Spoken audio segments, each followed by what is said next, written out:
Fala galera, aqui é o Will do Concurseiro 01 e nos próximos momentos você vai ver uma aula muito importante sobre um conteúdo da prova do concurso da EAOAR para ser engenheiro da Força Aérea Brasileira. Deve saber que metade da prova são de assuntos específicos da sua engenharia e essa aula é um desses assuntos. A gente tirou ela do nosso preparatório e se você quer que mais aulas assim sejam disponibilizadas de graça aqui no YouTube, é muito importante que você clique aqui no botão de curtir esse vídeo, se inscreva no nosso canal e ative o sininho para saber quando outros vídeos assim forem postados. E dá uma olhada depois no primeiro link da descrição desse vídeo que a gente deixou um material para você baixar e já ir se preparando para esse concurso. Nesse material tem provas anteriores, um cronograma de estudos que vai te ajudar muito na preparação. Então aguarda a vinheta que a aula já está começando.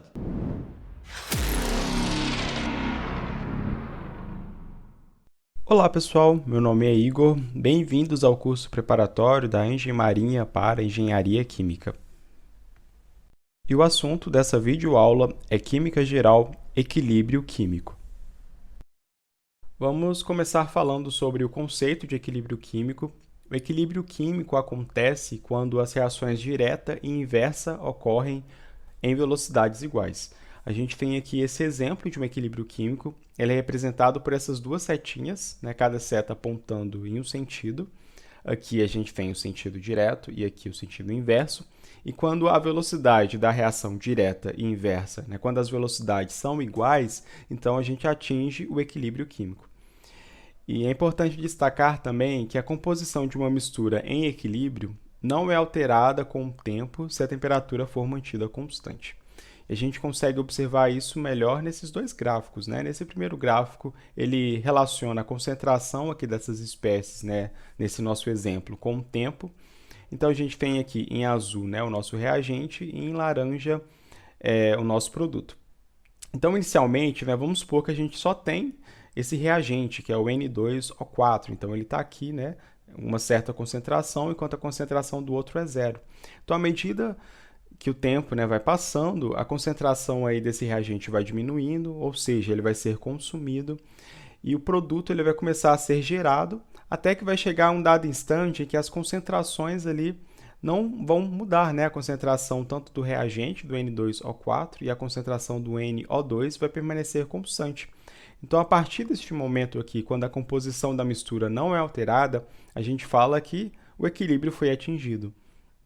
E a gente pode observar isso também avaliando, né, as velocidades, né? Aqui temos a velocidade pelo tempo, tanto de consumo do reagente, ou seja, a velocidade da reação direta, aqui representada, na verdade, aqui por azul, né? E temos também a velocidade da reação inversa, que é essa daqui em laranja. Então, quando o equilíbrio é atingido, essas duas velocidades se igualam. Assim, não tem, né, variação na composição, pois na mesma medida em que é formado esse composto aqui, ele é consumido também. Então, ele fica, né, em equilíbrio químico, ou seja, as suas velocidades são iguais e as composições não estão variando com o tempo. Então, esse daí é o conceito, né, básico de equilíbrio químico. Vamos falar agora sobre a constante de equilíbrio, que é um assunto assim, muito importante e costuma cair com certa frequência em provas de concurso. Então, fiquem bastante atentos, né, em relação a esse tópico. E para a gente, né, conseguir definir a constante de equilíbrio, eu apresento esse equilíbrio aqui genérico. A gente tem que A e B está em equilíbrio com D e E. E aqui os coeficientes, né, estequiométricos correspondentes. E a gente pode escrever a constante de equilíbrio de duas formas, em termos de concentração ou em termos, né, de pressão. Aqui, normalmente, a gente escreve em concentração quando a gente está falando ali de soluções, né? Então, normalmente, a gente usa essa expressão aqui. E essa outra é quando os meus reagentes e produtos estão ali na fase gasosa. Então, é comum escrever em termos de pressão. Mas vamos lá, né? A constante de equilíbrio, ela é representada por essa letra aqui, por esse K maiúsculo. E aqui, ó, olhando, né, em termos de concentração, às vezes a gente pode ter esse índice C só para representar aqui a concentração. Então, nesse caso, vai ser a concentração ali dos produtos, né, elevados, cada um aqui elevado a seu coeficiente estequiométrico correspondente. Então, a gente tem a concentração de B aqui elevado, né, a D, e a concentração de E elevado a E, dividido pela concentração ali também dos reagentes, né, elevado ao coeficiente estequiométrico. Então, aqui a gente tem a concentração de A vezes a concentração de B, né? E aqui em cada termo, né, eles estão multiplicando entre si. Bom, então essa daqui é a nossa concentração, né, é a constante de equilíbrio em termos de concentração. Vai ser esse produtório aí das concentrações dos produtos dividido por esse produtório da concentração dos reagentes, lembrando que cada termo está elevado a seu coeficiente estequiométrico. E aqui eu destaco, né, quando a gente escreve essa concentração em colchetes, a gente está falando que é a concentração em mol por litro, que é a molaridade. E aqui, né, apesar da gente colocar em mol por litro, a constante de equilíbrio é um parâmetro aí que não tem unidade. Isso daqui é 100 unidade. Mas na hora, né, que a gente escreve aqui os valores, a gente escreve como se fosse mol por litro, mas essa constante de equilíbrio não tem unidade. Então, essa daqui é a constante de equilíbrio em termos de concentração. A constante de equilíbrio em termos de pressão, né, que é para a fase gasosa, ela costuma ter esse P aqui subscrito, e ela é bem parecida a essa outra expressão. A diferença é que, em vez de trabalharmos com as concentrações, estamos trabalhando com as pressões parciais. Então, aqui a gente tem a pressão parcial de V elevado a D, pressão parcial de E elevado a E, dividido pela pressão de A elevado a A, vezes a pressão de B elevado a B. Então, essa daqui é a constante de equilíbrio em termos de pressão. E aqui eu destaco que a expressão, né, de equilíbrio, dessa constante de equilíbrio, depende apenas da estequiometria da reação e não, né, do mecanismo. Então não importa assim, muito como que a reação acontece, qual que é o mecanismo dela, o que vai, né, ser determinante para definirmos a expressão da constante de equilíbrio vai ser a estequiometria da reação, vai ser esses índices aqui, ó, nesses coeficientes que estão representados, que vão ser os expoentes, né, dos termos, seja a concentração ou da pressão. E aqui a gente consegue, né, correlacionar essas duas expressões por meio dessa fórmula aqui. Então, a gente tem que a constante de equilíbrio em termos de pressão é igual a constante de equilíbrio em termos de concentração vezes R, né, a constante universal dos gases, vezes a temperatura. Aqui a temperatura ela está em Kelvin, e aqui elevado a esse ΔN. Esse ΔN representa a variação, né, do número de mol que acontece ali dos produtos, né, e os reagentes. Então, a gente tem a variação do número de mols dos produtos no estado gasoso, menos aqui N dos reagentes, né, o número de mol dos reagentes ali no estado gasoso. Então, esse ΔN vai ser a quantidade ali de mol dos produtos no estado gasoso, menos a quantidade de mol ali dos reagentes também no estado gasoso. Então, a gente pode correlacionar essas duas fórmulas e ela é deduzida ali considerando aquela equação dos gases ideais. Mas isso daqui normalmente a gente não usa muito não, eu só estou apresentando aqui para vocês. O que importa mesmo é lembrar como escrever essas duas expressões. E aqui essas outras relações aqui que eu destaco também são muito importantes, né? Quando a constante de equilíbrio ela é um valor grande, né? Ou seja, um valor muito maior do que 1, o equilíbrio está deslocado à direita, né? Ou seja, ele está deslocado nesse sentido para cá.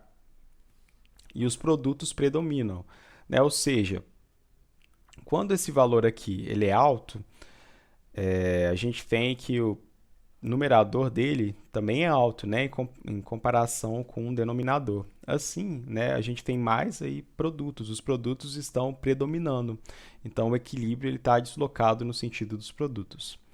Por outro lado, né, quando a gente tem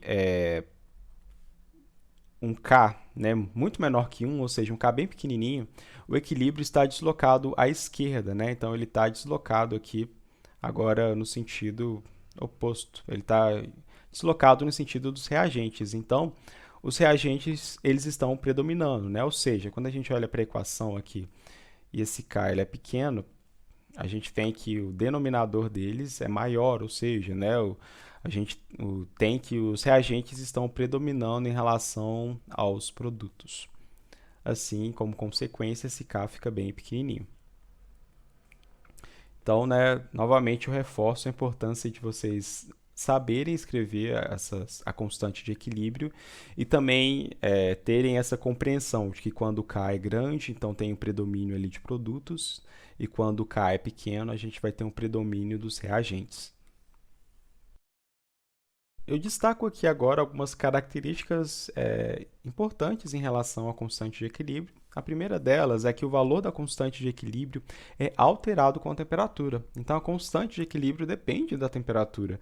Então, sempre que vocês verem, né, algum dado ali de constante de equilíbrio, ele vai estar associado com uma temperatura, né, que vai ser especificada.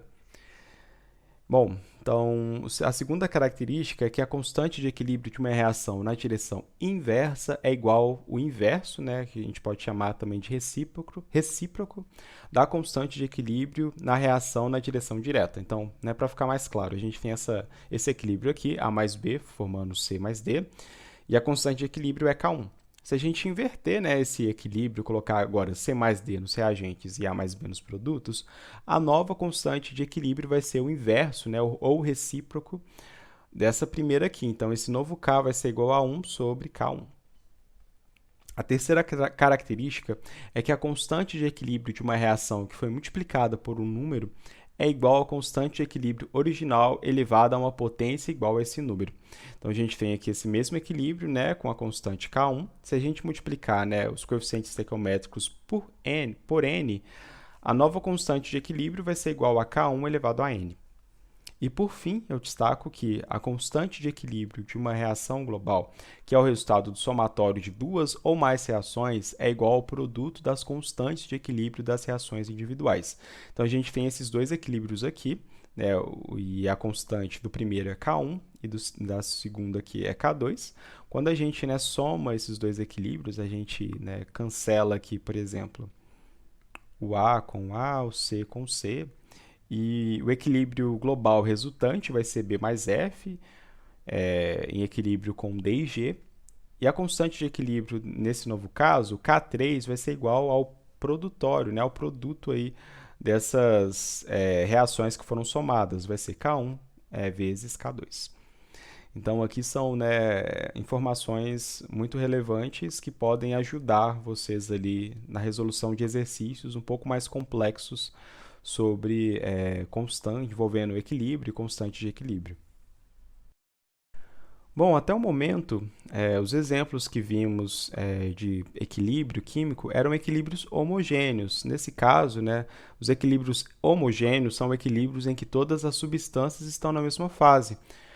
Por exemplo, né, estão na mesma fase ali, uma fase líquida em solução, ou uma fase, por exemplo, gasosa, né? Então, todos estão na mesma fase, tem uma única fase. Quando a gente tem duas ou mais fases presentes, a gente chama esses equilíbrios de equilíbrios heterogêneos. E quando a gente está trabalhando com equilíbrios heterogêneos, nós devemos tomar o cuidado de que, né, sempre que um sólido ou um líquido puro está envolvido ali no equilíbrio heterogêneo, sua concentração ela não é incluída na expressão da constante de equilíbrio. Então, a gente tem esse exemplo aqui desse equilíbrio entre um sólido e esses íons, né, que são dissolvidos em fase aquosa. Aqui, quando a gente escreve essa constante de equilíbrio para esse equilíbrio aqui, a gente só considera esses íons que estão na fase aquosa. A gente não considera esse composto aqui porque ele é sólido. E a mesma coisa acontece para esse outro exemplo aqui. Olha, a gente tem essa decomposição do carbonato, né, que está em equilíbrio. Então, né, o CaCO3, que está produzindo aí o CaO e o CO2. E estão em equilíbrio essas espécies aqui. E a gente vê que o carbonato de cálcio e a cal, né, todos esses compostos estão aí no estado sólido. Apenas o monóxido de carbono, dióxido de carbono, ele está no estado gasoso. Assim, a constante de equilíbrio ela vai ser dada apenas pela concentração desse dióxido de carbono, ou também ela poderia ser escrita aqui, né, em termos de pressão aí, parcial desse CO2. Então, né, lembrem-se disso, quando a gente tem um sólido ou líquido puro, né, aqui não confundam com solução. Solução a gente escreve desse jeito aqui, né? Se tiver aquoso, por exemplo, a gente vai escrever, ele vai ser incluído sim na constante de equilíbrio. Agora, se for um líquido puro, né? Se, por exemplo, a gente tem lá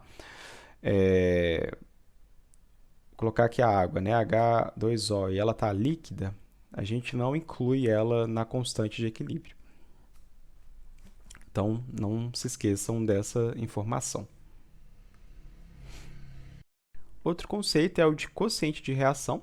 O quociente de reação, representado pela letra Q, ele é encontrado mediante a substituição das concentrações de reagentes e produtos, ou as pressões parciais, em qualquer momento durante uma reação na expressão da constante de equilíbrio. Ou seja, esse Q ele tem a mesma fórmula da constante de equilíbrio, né, igual a gente viu. A diferença é que o valor que a gente está colocando aqui para as concentrações ou para as pressões, ele é para qualquer instante ali durante a reação, seja no início, ali no meio, ou até mesmo quando está em equilíbrio. Então, esse Q não necessariamente é para a condição de equilíbrio, ele pode estar para uma condição fora do equilíbrio. Então, aqui a gente tem algumas relações, né, com o K. A gente tem que quando o Q ele é igual ao K, então, né, o sistema está em equilíbrio. Quando esse Q é diferente do K, o sistema não está em equilíbrio. Quando esse Q é menor do que o K, então o sistema, né, ele não está em equilíbrio e a reação ela vai se deslocar em direção ao equilíbrio, formando mais produtos. Né, a reação ela vai ali da esquerda para a direita, né, no sentido direto. E quando esse Q ele é maior do que o K, a reação se deslocará também em direção ao equilíbrio, formando mais reagentes, e agora a reação ocorre, né, no sentido inverso, da direita para a esquerda. Então, é um parâmetro muito interessante para a gente avaliar, né, qual vai ser o sentido aí que a reação vai acontecer com o objetivo de atingir, né, o equilíbrio químico. Então, vocês também podem se deparar com esse termo, dependendo da questão. Quando falamos de equilíbrio químico, um princípio fundamental é o princípio de Le Chatelier. De acordo com esse princípio, se o sistema em equilíbrio for perturbado por uma alteração na concentração, na pressão ou na temperatura, o sistema deslocará a sua posição de equilíbrio opondo-se ao efeito da perturbação, né? Ou seja, se eu tenho lá um sistema que ele já está em equilíbrio, eu perturbo ele de alguma forma, né? Por exemplo, na concentração, na pressão ou na temperatura, o equilíbrio ele vai se deslocar com o objetivo de, né, reduzir, de se opor a esse efeito causado pela perturbação. Esse é o famoso princípio de Le Chatelier. Vamos ver algumas aplicações aqui, alguns exemplos para ele se tornar, né, mais claro. Aqui nós temos alguns exemplos, né, para concentração, pressão e temperatura. Vamos começar com a concentração. Se uma substância for adicionada a um sistema em equilíbrio, o sistema ele vai reagir para consumir um pouco dessa substância. E se essa substância for removida do sistema, o sistema ele reage para produzir mais aquela substância. Então, ele sempre está indo ali contra, né, a perturbação que foi feita, de acordo com o princípio de Le Chatelier. Aqui nessa imagem, a gente tem, por exemplo, esse equilíbrio aqui, né, entre essa caixinha rosa, a caixinha azul e essa caixinha amarela, né, o equilíbrio inicial. A gente perturbou esse sistema adicionando, por exemplo, mais dessa substância aqui que está em azul, né? Então, a gente perturbou, aumentou essa concentração desse reagente. Então, de acordo com o princípio de Le Chatelier, esse equilíbrio vai ser deslocado de tal forma para tentar reduzir, né, essa perturbação que foi adicionada. Para tentar reduzir a quantidade aí um pouco dessa substância que foi adicionada. Então, ele vai vir nesse sentido para cá, né? Ele vai se deslocar no sentido aí dos produtos. Assim, a gente observa que esse reagente que foi perturbado, né, ele vai diminuir um pouco a sua concentração, a sua quantidade, e vai aumentar agora a quantidade aí do produto, né? Pois o equilíbrio se deslocou na direção aí dos produtos. Em relação à pressão, a gente pode alterar a pressão de um sistema, né, variando, por exemplo, o seu volume. Então, vamos pensar, né, que inicialmente a gente tem esse recipiente aqui fechado que contém só gases, né? Aqui a gente tem o equilíbrio na fase gasosa. Considerando que esse recipiente esteja a uma temperatura constante, se eu reduzir o volume desse recipiente, por exemplo, esse volume aqui, eu vou aumentar a pressão internamente, né, dentro desse recipiente. Então, eu vou estar perturbando o sistema, aumentando essa pressão aí. E, de acordo com o princípio de Le Chatelier, para tentar, né, reduzir essa pressão aí interna, né, dentro do recipiente, o equilíbrio ele vai ser deslocado é no sentido de consumir, né, os gases. Então ele vai ser deslocado na direção que reduz a quantidade de matéria gasosa, pois assim, né, a pressão dentro do sistema vai ser reduzida. Outra perturbação que é muito frequente aparecer nos exercícios é em relação à temperatura. Aqui a gente tem que se a gente aumentar a temperatura, o equilíbrio ele vai se deslocar no sentido endotérmico. Por quê, né? Se a gente aumentou a temperatura, de acordo com o princípio de Le Chatelier, o equilíbrio vai se deslocar no sentido para tentar reduzir essa temperatura, né, que foi perturbada. E o sentido que reduz é o sentido endotérmico, né? Lembrando que quando a gente tem um equilíbrio, a gente tem, né, os dois sentidos, sendo que um sentido vai ser a reação endotérmica e o outro sentido vai ser a exotérmica. E aqui foi só, né, um exemplo aqui, mas a gente pode inverter assim, não tem a gente tem cada reação vai ter um sentido que vai ser endotérmico e o outro vai ser exotérmico. Cada caso vai ser um caso. Mas se a gente aumentar a temperatura, sempre o equilíbrio vai se deslocar no sentido endotérmico. E se eu reduzir a temperatura, então ele vai se deslocar no sentido exotérmico, né, com o objetivo ali de aumentar essa temperatura que foi perturbada. Então a gente vê isso daqui nesses dois exemplos, né? Vamos supor que a reação direta é endotérmica, então se eu aumentar a temperatura, ele vai ir no sentido da reação mesmo. E se eu reduzir a temperatura, ele vai no sentido oposto. Agora, se a reação direta aqui for exotérmica, né, quando eu diminuo a temperatura, o equilíbrio ele vai se deslocar no próprio sentido da reação, né, direta. E se a temperatura aumentar, ele vai no sentido inverso, que é endotérmico. Então, aqui da temperatura, o importante é vocês lembrarem disso daqui. Aumentou a temperatura, o equilíbrio vai no sentido endotérmico. Diminuiu a temperatura, o equilíbrio vai no sentido exotérmico. E uma última informação que eu destaco é que catalisadores eles afetam a velocidade, né, na qual o equilíbrio é atingido. Eles tornam que o equilíbrio seja atingido de forma mais rápida, né? Então, eles tornam isso possível. Mas eles não afetam a magnitude aí da constante de equilíbrio. Então, eles não estão influenciando na constante de equilíbrio, eles apenas influenciam ali a velocidade na qual o equilíbrio é atingido. Vamos resolver um exemplo da prova do CP100 para engenheiro químico, uma prova de 2015. Lembrando que essa prova aqui ela é aberta. E, bom, vamos lá, né? A questão diz o seguinte, que nitrogênio gasoso e oxigênio gasoso foram postos em um recipiente até que se atingisse o equilíbrio para a reação de formação do óxido nítrico, o NO. E o equilíbrio ele é descrito aí por essa equação química aqui. A constante de equilíbrio para essa reação foi medida em duas temperaturas e foram obtidos os seguintes resultados. A 1700 graus Celsius, a constante de equilíbrio, né, em termos de concentração, é 4,1 vezes 10 a menos 4. E a 2.200 graus Celsius, essa constante de equilíbrio é 36 vezes 10 a menos 4. Assim, responda e justifique se a formação do óxido nítrico é exotérmica ou endotérmica. Então, né, vamos resolver a questão. Bom, eu vou escrever aqui a equação de forma maior para que a gente trabalhe, né, sobre ela. Então, essa daqui representa, né, essa equação representa o equilíbrio do problema.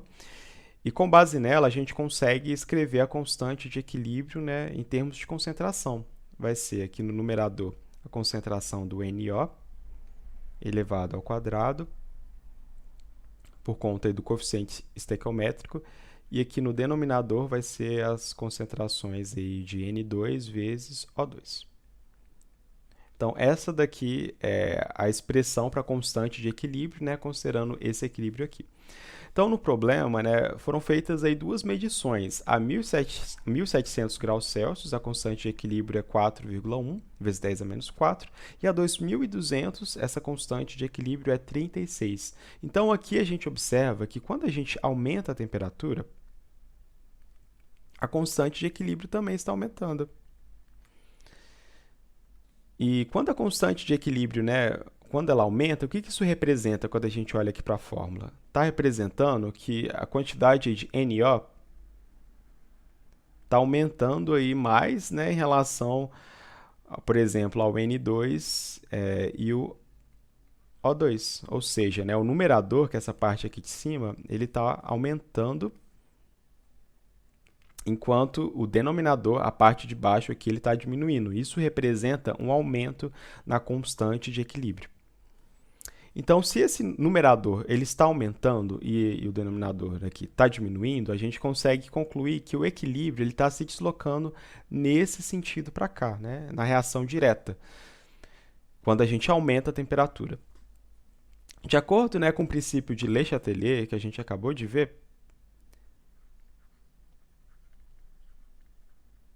quando a gente aumenta a temperatura, o equilíbrio ele vai ser deslocado no sentido endotérmico.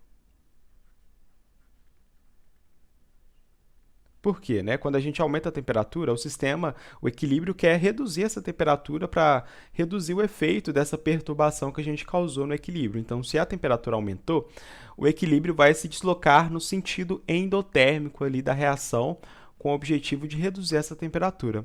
Então, a gente viu, né, que a reação ela é deslocada nesse sentido aqui, né, no sentido direto. Então, a gente consegue concluir que a formação desse óxido nítrico, né, do NO, vai ser um processo endotérmico. E com isso a gente consegue, né, resolver a questão, a gente consegue explicar. Né, aumentando a temperatura, a gente observou que a reação vai no sentido aí direto, então esse sentido direto ele vai ser uma reação endotérmica. Né? E se a gente analisasse, por exemplo, o sentido inverso, a reação seria uma reação exotérmica. O sentido direto é reação endotérmica e o sentido inverso exotérmico. Então, nesse caso, a resposta aqui é que a formação do óxido nítrico é exotérmica. E a gente, com isso, conseguimos, né, resolver a questão. E aí, curtiu?